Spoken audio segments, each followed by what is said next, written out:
సుమన్ టీవీలో మీ business promotions కోసం ఈ కింది నెంబర్ను సంప్రదించగలరు.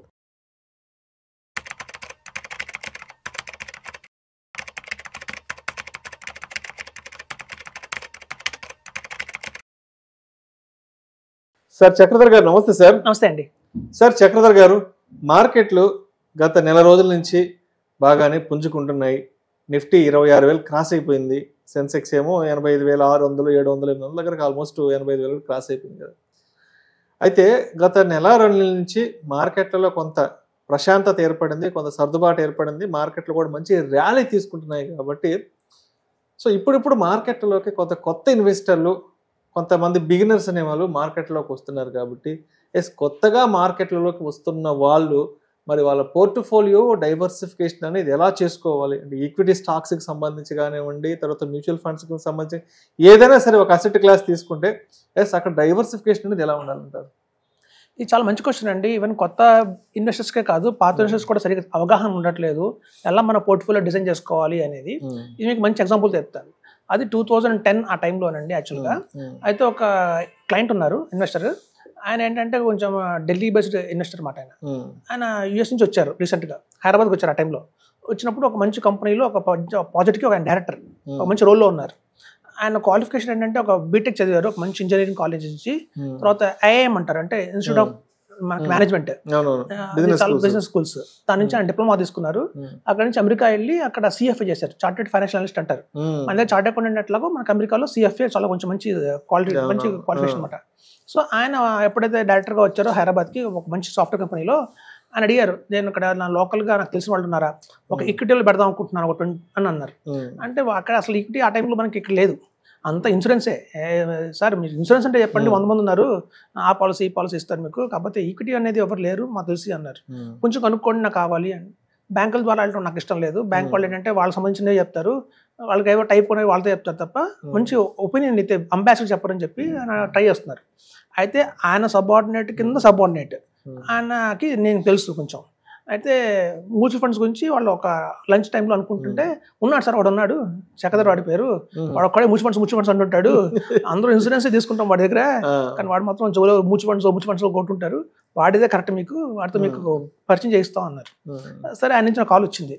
సో నేను ఇట్లా ఈక్విటీ కోసం చూస్తున్నాను, ఒక 20 lakhs దాకా ఇన్వెస్ట్మెంట్ చేద్దాం అనుకుంటున్నాను, మంచి పోర్ట్ఫోలియో తీసుకుని రండి నా దగ్గరికి అన్నారు.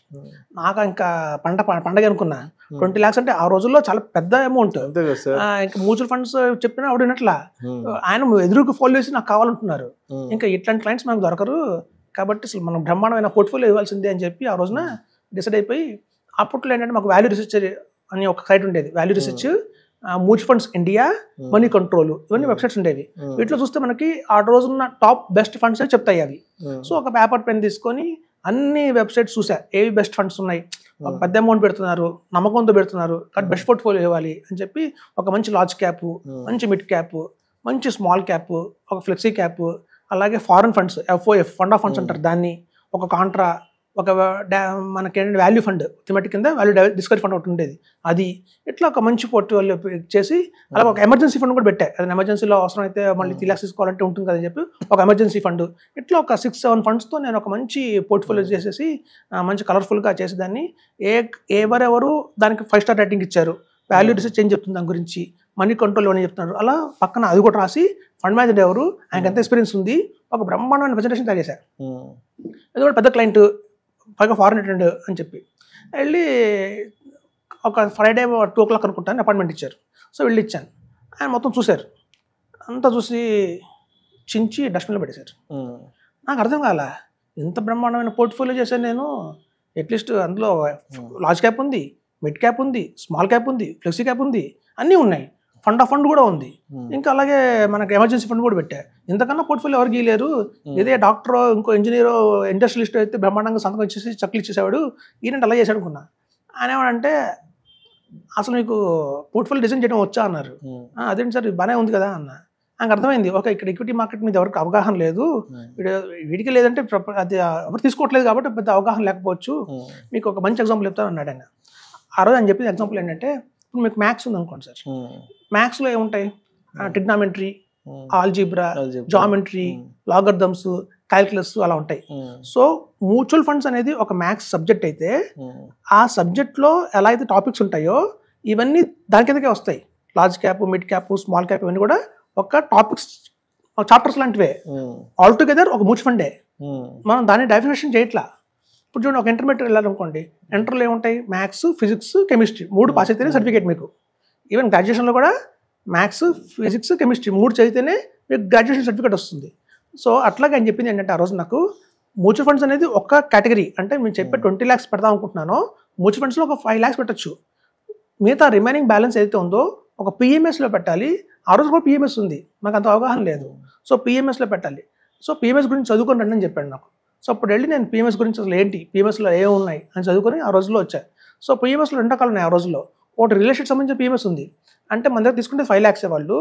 ఆ రియల్ ఎస్టేట్ పిఎంఎస్ ఏం చేస్తారంటే 1 lakh పూణేలో ఇన్వెస్ట్మెంట్ చేస్తారు, 1 lakh బెంగళూరులో పెడతారు, 1 lakh చెన్నై, 1 lakh హైదరాబాద్ అట్లా డిస్ట్రిబ్యూట్ చేస్తారు అనమాట దాన్ని. సో అదొక పిఎంఎస్ ఉండేది, రియల్ ఎస్టేట్ పిఎంఎస్. సో తర్వాత ఆయన ఏంటంటే 10 lakhs మ్యూచువల్ ఫండ్స్, 5 lakhs మామూలు ఈక్విటీ పిఎంఎస్, ఒక 5 lakhs మనకి రియల్ ఎస్టేట్ సంబంధించిన పిఎంఎస్ పెట్టారు. అలా ఇస్తే ఆయన సాటిస్ఫై అయ్యి వెంటనే ఇన్వెస్ట్మెంట్ చేశారు.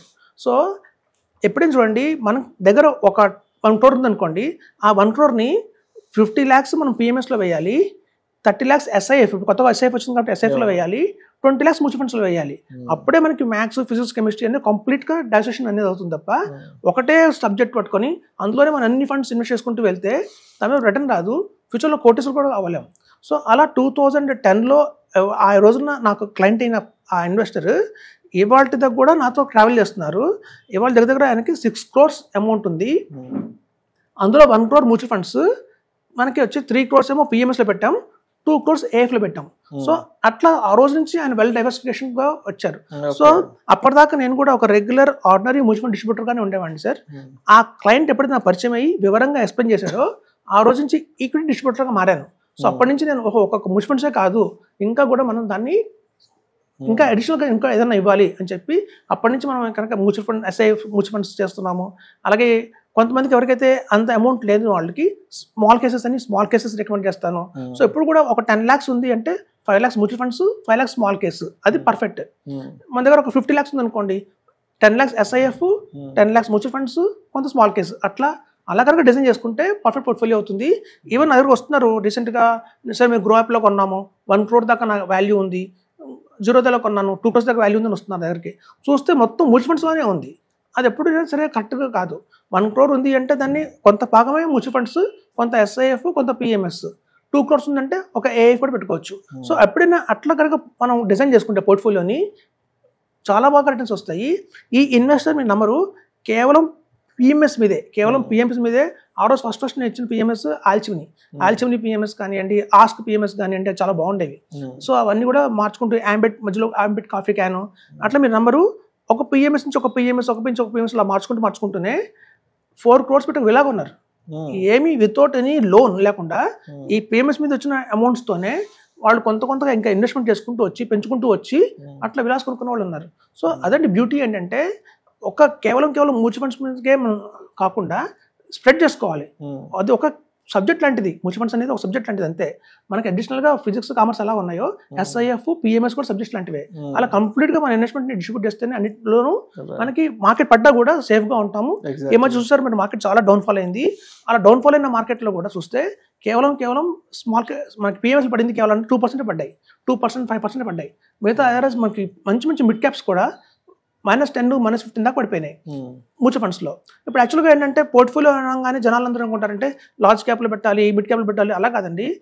ఎప్పుడైనా మ్యూచువల్ ఫండ్స్ గుర్తుంచుకోండి, tenure బేసిస్ ఇన్వెస్ట్మెంట్ చేయాలి. సపోజ్ మీరు 1 yearకే ఇన్వెస్ట్ చేస్తున్నారంటే లిక్విడ్ ఫండ్స్ పెట్టుకోవాలి. 3 years ఇన్వెస్ట్మెంట్ చేస్తున్నామంటే బ్యాప్ అంటే మనకి బ్యాలెన్స్ అడ్వాంటేజ్ ఫండ్స్ పెట్టుకోవాలి. 5 years అండ్ అబోవ్ ఉంటే మొత్తం ఈక్విటీలో పెట్టాలి.